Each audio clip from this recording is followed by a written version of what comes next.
মরহুম Samson H Chowdhury শতবর্ষ পূর্তির আনন্দাশ্রুতে এমন এক মহিরুকে ঘিরে পরিবার, সহকর্মী, বন্ধু, ব্যবসায়িক সহযোদ্ধা ও নীতি নির্ধারক সবাই একত্রিত হয়ে যে স্মৃতিচারণ করেছেন তা আমাদের সকলের জন্য এক অনন্য শিক্ষণীয় অনুপ্রেরণা। তার জীবনযাত্রার দৃষ্টিভঙ্গি ও কর্মপ্রচেষ্টা আমাদেরকে শিখিয়েছে যে সাফল্যের পথে কোনো ছোট সিঁড়ি নেই। অধ্যবসায়, সততা ও গুণমানই দীর্ঘস্থায়ী উত্তরাধিকার গড়ে তোলে। জনাব স্যামসন চৌধুরীর কর্মময় জীবনে নানা দিক নিয়ে আজ আমরা সহকর্মীদের কণ্ঠে, পরিবারের স্মৃতিচারণে এবং শ্রদ্ধাভাজন প্রিয়জনদের বক্তব্য শুনেছি।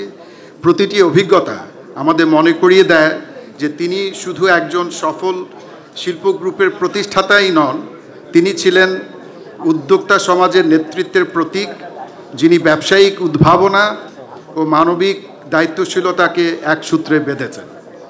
আমাদের জন্য তিনি ছিলেন দিক নির্দেশক। বাংলাদেশের সবচাইতে দীর্ঘস্থায়ী চেম্বার এমসিসিআইর কর্মকাণ্ডে তার নেতৃত্ব, নীতি ও দর্শন প্রতিনিয়ত প্রতিফলিত হয়েছে। তিনি বিশ্বাস করতেন ব্যবসা মানে শুধু মুনাফা নয়, বরং সমাজের সকলের জন্য অবদান রাখা।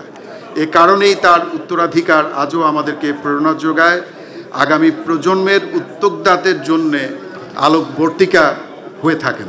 তার প্রতি এই সমবেত শ্রদ্ধাঞ্জলিতে আমরা উপলব্ধি করি তার যাত্রা ছিল এক মহান কাব্য, যা বাণিজ্য, সমাজ ও নৈতিকতার সংমিশ্রণে রচিত। আমরা কৃতজ্ঞ যে তিনি আমাদের জন্য এমন এক দৃষ্টান্ত স্থাপন করে গেছেন, যা বাংলাদেশের ব্যবসায়ী সমাজকে কেবল দেশেই নয়, আন্তর্জাতিক পর্যায়ে সম্মানিত করেছে।